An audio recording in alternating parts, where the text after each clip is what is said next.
So, if you know me, and I sincerely hope that you do, you'll know that my favourite book, or one of my favourite books of all times, is this. Now, this is Deliverance by James Dickey. Came out in the 70s. Major motion picture, Burt Reynolds and whatnot. But the book, if you are an archer, I really, really highly recommend you read this book. It's full of archery. And it's a really good story. It's a really good book, really well written. But the author, James Dickey, he was an archer himself. He's the one that taught all the guys in the movie to shoot, and he's very passionate about his archery, and you can tell that by reading the book. There is a passage in this book I'd like to read you, because it made me think of something, and something I wanted to share with you guys. So I'll just read the little passage here. The trajectory was flat as any bow I'd seen, and the left and right problem was not nearly as pronounced as it was in Lewis's bow. Now, as I held it and looked at it, with its white Gordon glass inner and outer faces, it seemed exactly the bow I ought to have. I depended on it. I believed in it, although the laminations were beginning to tire a little, letting a few fiberglass splinters half rise from the edges of the upper limb. I had a new string, too. Unlike Lewis, I used a Peepsight in the string, and there I had something really good. Martha and I separated the Dacron strands and put fasteners between them, and Martha had wrapped the separated halves with orange thread. It was a very handsome bowstring, and I enjoyed using it. And when the bow was at full draw, the Peepsight came naturally back to the eye, and the target came to rest within it, trembling with the effort of the body to keep still. The effect of framing the target was a big advantage, at least for me, for it isolated what was being shot at and brought it into an oddly intimate relation with the archer. Nothing outside the orange frame existed, and what was inside it was there in a terribly vital and consequential way. It was as though the target was being created by the eye that watched it.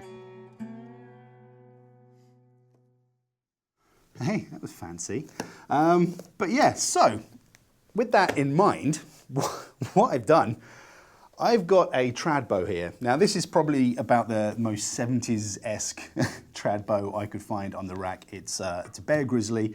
It's 58 inches long. I think it's about 30 pounds. But what I have done, I've added a Peepsight. And I wanted to try out what he's doing in the book. Now, I get this out of the way now, a Peepsight in a competition in a trad category is, I'm pretty sure wherever you are, is going to be illegal.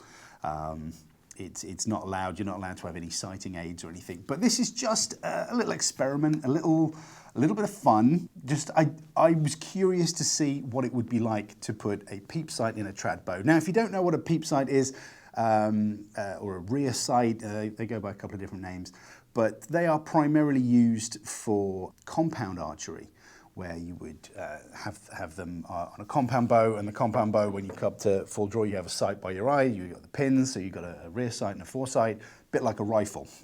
I'm not entirely sure how it's going to work out on this particular trad bow, but that's what we're here to do. We're here to experiment and have fun and see how things go. So yeah, I've served this little Peepsight into this trad bow.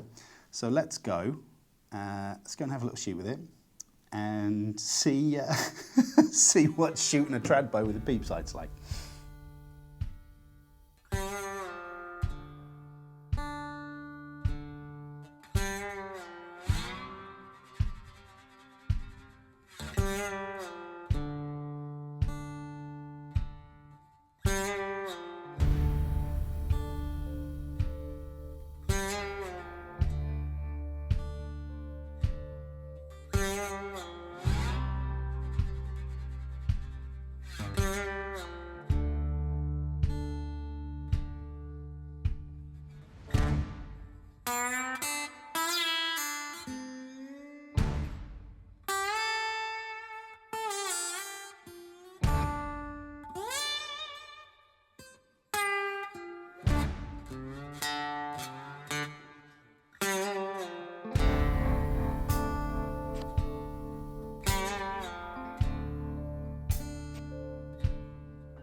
Well, that didn't go quite as I suspected it would go. First end was awful. It was in the wrong place and it was difficult to get the Peepsight to rotate and everything. But once I had a little bit of a fiddle with it, that's probably some of the most accurate shooting I've done in a long time. Considering it's not my bow, I use some sort of cobbled together arrows, not my arrows, not matched, not spined or anything. At sort of 18 meters, I think we were shooting, about 20 yards. Yeah, I'm not even entirely sure how that works. I mean, I think probably what it's doing is creating a bit of string picture consistency, maybe. I think maybe that would probably benefit someone who used more of a point-on aim method, like a gap shooter or something. I think that could be quite beneficial. Clearly, it was beneficial to me as well. Whether or not that's a fluke, I don't know. But that's something I'll have another play with. Yeah, it took a little bit of a while to get used to it, but that was really weird, and I quite enjoyed it. So, yeah, Peepsight and a trad bow. Can it be done? Yes, it can. Does it work? I think it does. Should you do it? Why not? Can you use it in a competition? Definitely not. But yeah, so yeah, I'll be probably referring to this book time and again as we go, because I think it's a great book, and there's so many quotable things about archery and instinctive archery, traditional archery, and the mentality of it all. But if you get a chance, check it out. Yeah, it's a great little book. But yeah, it's really good to be back making videos again. I'm still sort of finding my feet and getting everything sort of put into place and getting sort of some content out. But this is a little video I've been wanting to make for ages. So yeah, thanks for coming along with me. That's yeah, that's putting a Peepsight in a trad bow. Yeah, crazy times. But yeah, you take care, shoot straight. I'll see you on the internet. Bye bye.